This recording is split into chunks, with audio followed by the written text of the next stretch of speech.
Okay, we have the coach here. He's going to have a couple opening remarks. You bet. It's great to be here for Media Days, and appreciate all your, coverage of our teams and, ours in particular. Some great stories out there to be shared, but just a special day. I love promoting our guys, promoting our program. So thanks for all your coverage. We'll start with George in the front row. George Teague, CBS News, Texas. Coach, you've done a lot building relationships with former players at the University of Alabama. Just curious to hear, what do you think the impact it has with a coach who maybe didn't coach those guys does for your program? Well, roll tide, George. And what was the last part you were talking? So how does it impact? The development of your program. Yeah, the relationships I think are critical. We talk about the vision that you have and that you want for your program, but really, taking one step back, I'm a firm believer that before you can really sell the vision and get the buy-in on what you want that vision to be, you have to have a relationship, and they got to know that you care before they really, care about what you know and what you try to sell to them and what you want the program to look like, and that buy-in happens because of the relationships. Left side, fourth row. Dan Peck, ESPN 106.7 in Auburn. Coach, what were the most difficult parts of making the decision to take the Alabama job? The most difficult, I think, just family. You move around, and I think we've lived in the last 15 years, I think, in 13 or 14 different houses, in about 9 cities, I think, and so 9 different moves. And so knowing that takes a toll, not just on myself, but my family, that's hard. Got 2 daughters that are getting older, and one's actually going to be a freshman at Washington, and so that was a pretty unique situation and a great setup there. But getting their support was really important, and once I had that, just continue to follow through on this opportunity and work with Greg Byrne, just realizing what the vision was for this program and what it has been, and just understanding the support I'd get. It's just made it to where, I understood again why this place is special and why I wanted to be the head coach here. Right side, front row. Hey, Kalen, good morning. Zach Klein with WSB Channel 2 in Atlanta. I'm curious how far back, if at all, your relationship goes with Kirby Smart, and what can everyone expect for your first SEC game?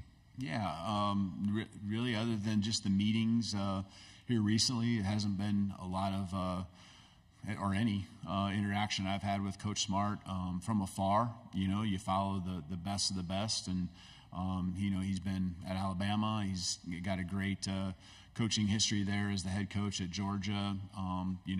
Watching the games they've been a part of. You're always trying to take from those teams that are there at the end of the year, and so nothing but respect, and I have an appreciation, I think, for the game itself and people who are trying to make the game better, and I certainly would appreciate what he's doing for our conference as one of the leaders and representing our conference when it comes to improving our game as well. Front row, left side.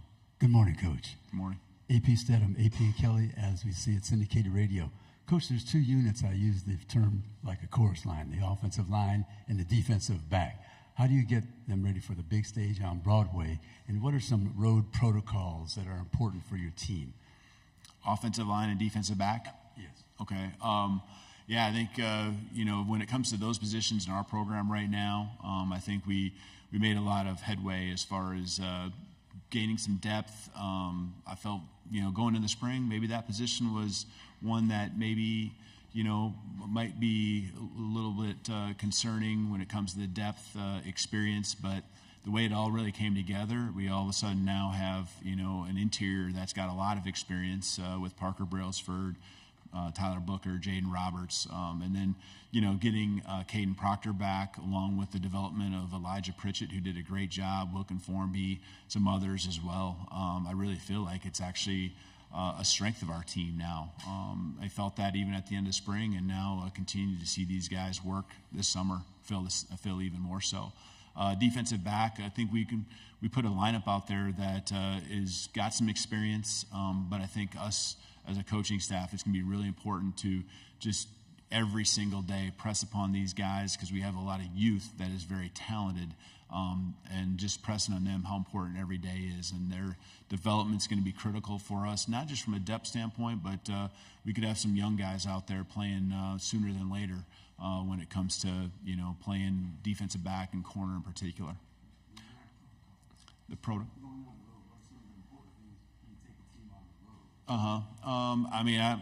we all have our different beliefs when it comes to going on the road and what we try to do and the protocols.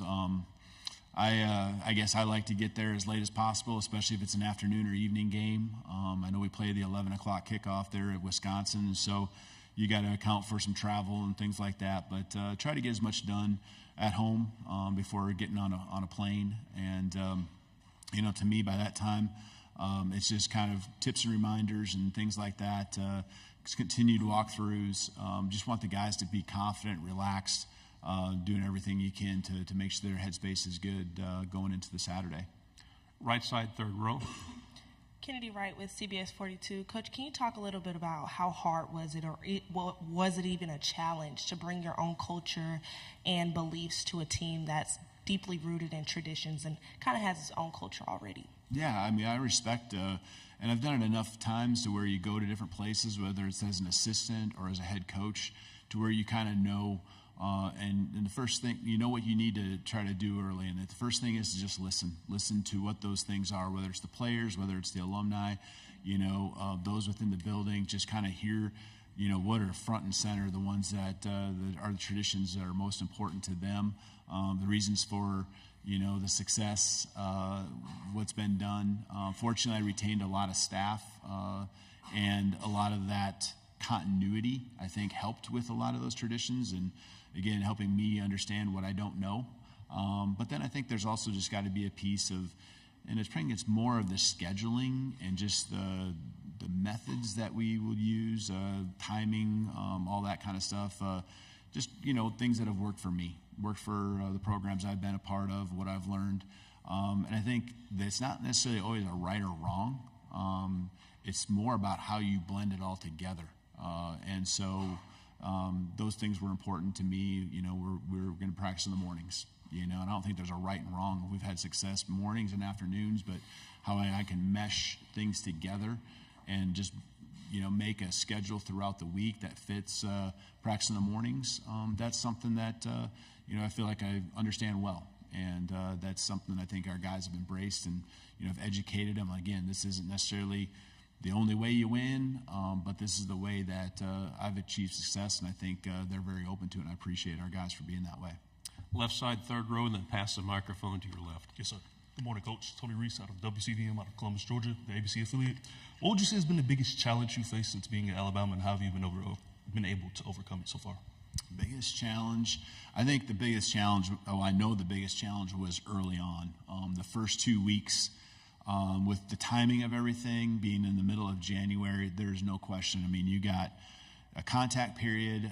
We're a 12-2 football team that went to a semifinal game. A lot of talent on our roster, highly recruited football players. And so with the portal being open for 30 days when a head coach change happens, that was intense. It really was. And you're trying to manage retention of a roster with building a staff. And the building of the staff helps with retention of the roster, but just things coming your way. A lot of bullets in the air, that I know I couldn't be more proud of our staff and our team for just working through. A lot of noise that was out there. And there was a couple guys that moved on, but for the majority of our team to stick around and stay, it was probably the toughest time, but it's one that I think has been very rewarding when it comes to us understanding who we are and appreciation for what we've been through so far here in the first 6 months. Stay on the left side, third row. Tyler Shaw with KBTX in College Station. How much have you and Nick Saban kind of talked since taking over the role, and kind of going off that challenges? What kind of unique challenges do you have in this role after taking over from Saban? Well, I think Coach Saban's been nothing but gracious. with time, anytime I've reached out to him, he has a office over there at Stadium. We got a chance to go over there a couple times to see him, and he's a busy man too, and he's got his things he's doing. But I think I have just first of all, want him to always know that he's welcome.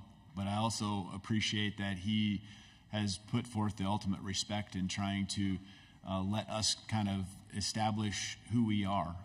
But I said it earlier, this morning, that anyone who's poured into this program, I want them to always feel a part of it, because they've got us to this place, and there's no one more than Coach Saban that's put this program on the map to the level it is right now. And so, I just appreciate any wisdom he shares, whether it be program related or just football in general. He's a promoter of the game. I know he's going to knock it out of the park with his opportunity there as an analyst as well. And so it's a great asset to have close to home.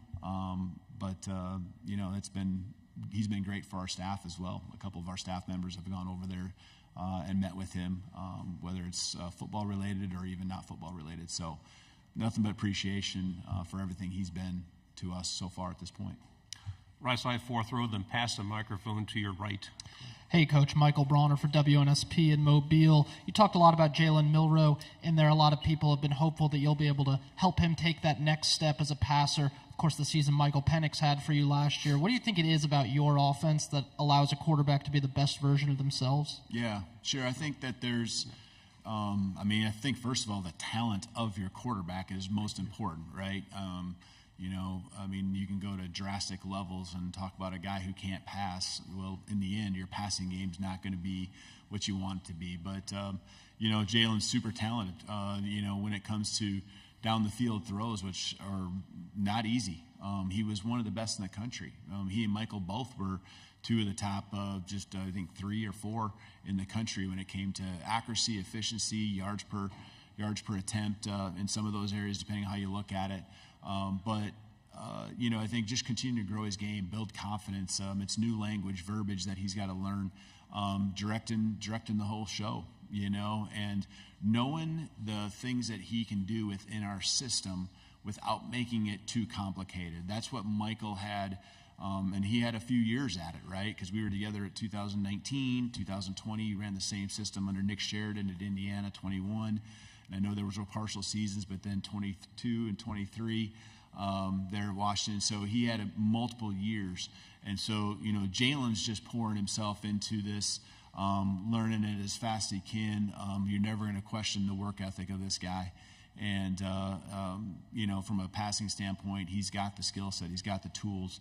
And now it's just tying the footwork to the reads and the progression, knowing when to take off and run, knowing how to move the chains, believing that, hey, in each other, that if you can go through your progression, we can call those shots down the field.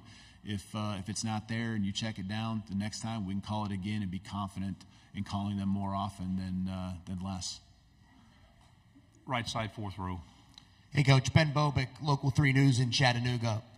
Amari Jefferson, a kid from the Chattanooga area, stayed over from Saban's recruitment.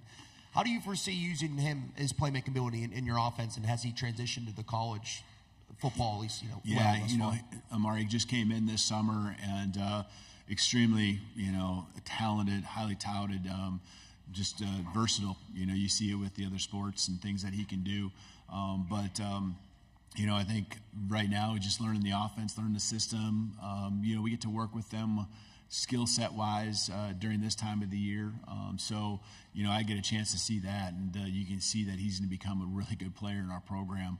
And, at that position, we'll rotate guys in, and especially if they got a way that they can help us with different certain packages. I'm anxious to get to work with Amari here in the month of August and, get him, see how quickly he can pick things up and get out there and do some things for us. One final quick question right here on the left. Good morning, Coach. Michael Gittins, War Report, Auburn, Alabama. Can you talk about the difference in the types of defenses you had success against in the PAC and what you'll be facing week in and week out in the SEC? And, will any of those differences have an impact on your decisions to either call plays or delegate that responsibility? Yeah, from a calling play standpoint, Nick Sheridan will call the plays, and I just think Nick's a brilliant mind.